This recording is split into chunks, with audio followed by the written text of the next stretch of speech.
Welcome everyone to the Lofi Poli Sci podcast. I'm your host, Michael Pickering. That's right, Lo-Fi as in low fidelity, low quality, in your face, messy as can be global news show.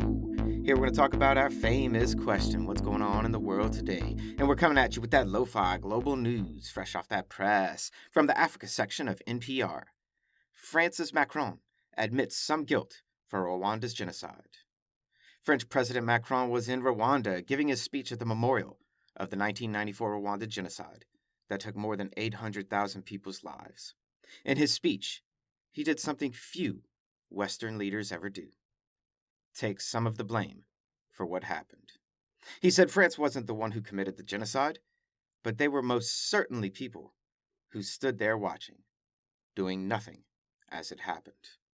To quote President Macron, begin quote, "The international community took close to 3 months, 3 interminable months, before reacting, and we, all of us, abandoned hundreds of thousands of victims."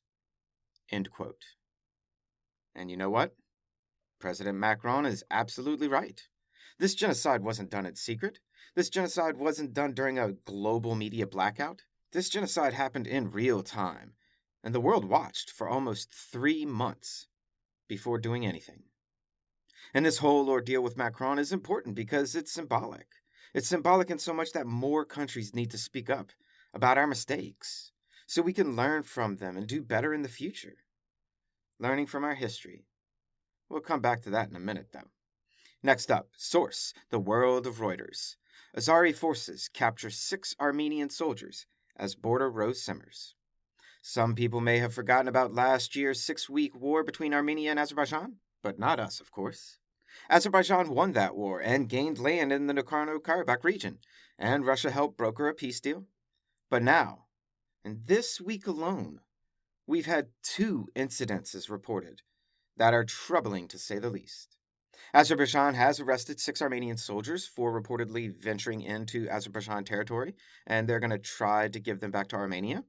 And Armenia reported that Azerbaijan soldiers fired shot across the border and killed 1 Armenian soldier, something Azerbaijan denies. And keep your eyes on this one, Lo-Fi Nation. This is an extremely fragile area in the world, and we'll let you know more when we do. Now, moving forward, because we never move on from anything. Source, the BBC Africa section. Mali's coup leader, Assimi Goïta, declares himself president. As a follow-up to yesterday's story on the Mali colonel that committed a second military coup in less than 1 year, arrested the president and prime minister, forced them to resign, and now he has announced himself as the new acting interim president until elections can take place next year. What a surprise. Am I right? And what of the former president and prime minister, you may be asking? Well, they've been released, but their location is being kept a secret for their own safety. How very nice of you, Mr. Coup Leader. Though this sounds much like they're still being held prisoner. And our following story comes from the AP World section. Hong Kong changes electoral law, reduces direct public vote. And the latest in our continuing coverage of making Hong Kong authoritarian again, a new law is passed where the legislature of Hong Kong will be increased to 90 people. Excellent. More representation, right? Wrong! Because the size is increasing. But the number of representatives elected by the actual people is in fact decreasing from 35 to 20. And wait for it, the new Patriotic Council will also be vetting all potential candidates to make sure they are patriotic enough to run for the Hong Kong legislature. Now, isn't this some bullshit here? I mean, really, you think things couldn't get any less democratic in Hong Kong? And then we go messing with the election laws. And what is anyone doing about this? Write in. You let me know. And a last piece of news to send you on your way for the day, the science section of Reuters. Prehistoric cemetery in Sudan shows war has been hell forever. The place, northern Sudan, near the River Nile. The time, 13,400 years ago. The event, war. You see, historians have long wondered on the origins of war in the human species, and this site in the article is the oldest known battleground on Earth. And in this time period, this was still in the hunter-gatherer period of human history. So no agriculture yet and no cities yet.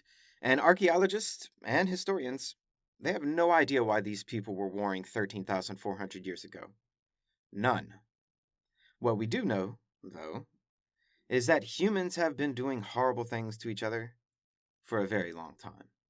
We pore over our own history, constantly looking at our mistakes in the past, and always with an eye to say, it's important to learn this so we can stop it in the future.